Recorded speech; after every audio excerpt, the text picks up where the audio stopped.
Hello, this is Professor William Quisenberry, and I'm going to be your facilitator for the BU632 Project Management Applications course this term. I wanted to provide a quick overview of the class. I know I posted some announcements out there. The syllabus is up, and there's details available in the classroom for each week, but I also wanted to provide this quick overview as well, this video presentation, just giving you a better idea of what you can expect this term in the course, and to do a high-level review of the activities that you'll be doing in each unit. Okay, so this will at least get you better acclimated with the course and help support you as you are continuing to do a deeper dive into each unit week to week. Okay, so this is a quick agenda of what I hope to cover in this session. Okay, I'm just going to provide a quick overview of the class, give you my contact info, office hours, etc. Talk a little bit about the discussion boards, the expectations there, and then I'll do a review of the primary deliverables you will have in this course each week. Okay, so you can know what's going on in that regard as well. So here's my contact info and my office hours. I have provided my mobile phone number there for you, so you can leverage that, especially during office hours if you want to reach out and speak via phone, but also outside of my normal office hours is fine as well. If you need to get in touch with me, you feel that there's something that's pressing that cannot be covered via an email, and you want to get in touch with me, that would be perfectly fine. Okay, and so you can leverage that. But if you're going to get in touch with me, the best way is typically via email, and you can use the internal messaging system. That's the easiest way to get in touch with me. I will respond to emails within 24 hours of receipt, and typically much sooner than that during the week, and then on the weekends within 48 hours. Okay, so that's university policy, but I tend to be much sooner with my replies. Okay, so just keep that in mind. Here's a point breakdown for the course and gives you an idea of the points that are tied to each of the activities we'll be doing this term, along with the standard graduate grading scale. So you're likely familiar with that already, but you can see that there's 350 points tied to the discussion board, 100 points tied to the general assignments, and that's referring to the case studies. We also will have a series of quizzes in several units this term, and those are worth 50 points a piece for a total of 150 points. And then we have the midterm project and the final project, which each of those are worth 200 points a piece. So you can see there's a great deal of points tied to the midterm and the final. So you'll definitely want to ensure that you execute well there. Okay, and we'll talk a little bit more about what that activity is going to be here in a few moments. Okay, so just as an overview, the class really, we're going to discuss the major aspects of the project management lifecycle. So that's the goal for this course. Okay, so we'll definitely be talking about various theories, but there's going to be more emphasis placed upon practical application.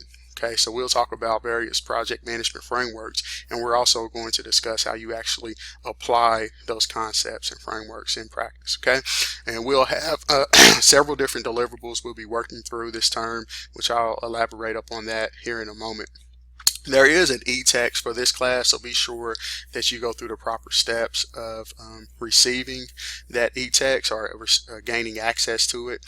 And then there's additional presentations and recordings, links to external websites, articles, additional readings out there in the classroom portal available for you. Those will definitely come in handy as well. So leverage all of the resources that you have as you're seeking to learn more about the material that we're discussing and executing your assignments. Okay, so keep that in mind. Real quick, just want to give you an idea of what you can expect in regards to the discussion boards. So there will be 2 discussion board questions each week. Okay, both of your initial responses to those questions need to be posted by Wednesday of each week. Okay, so you need to have your initial response up to DQ1 and DQ2 by Wednesday, and then you must reply to at least 2 other peers or myself as well. That counts towards your participation for each question.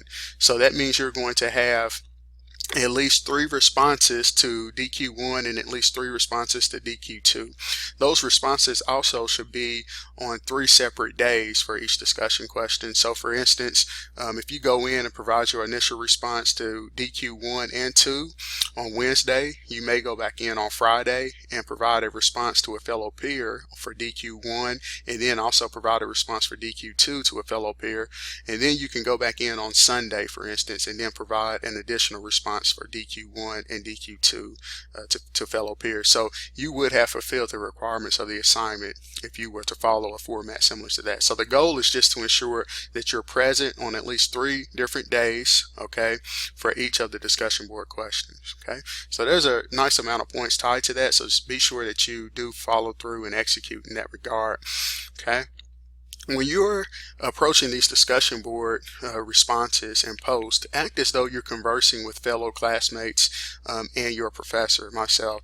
You do not want to provide a lot of citations. You do not want to just regurgitate a lot of details, etc., etc. The goal is really to provide more of a pragmatic discussion and act as though you were discussing some of these concepts in a classroom, you know, just open discussion.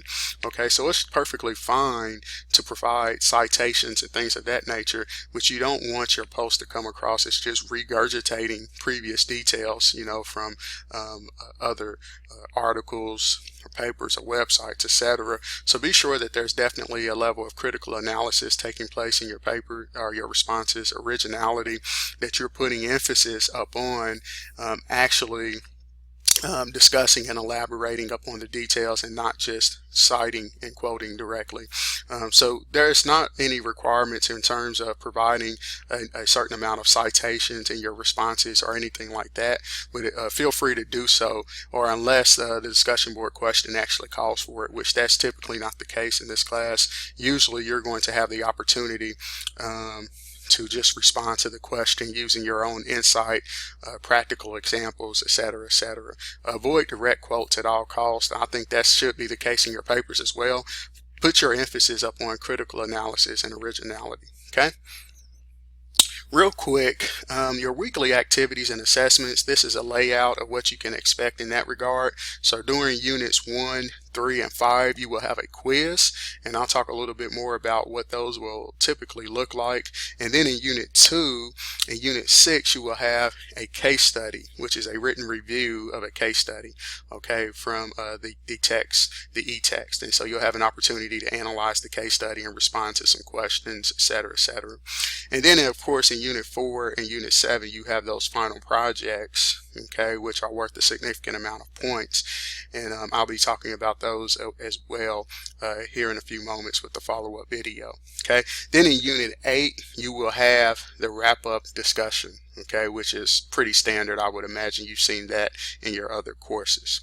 Okay, so I'm going to end this particular video now, and then I will follow up with a second video where we will elaborate upon the quizzes, the case studies, and those assignments that you'll be doing for your midterm and also your final project. Okay, so I'm going to sign off for now, and there will be a follow-up video after this.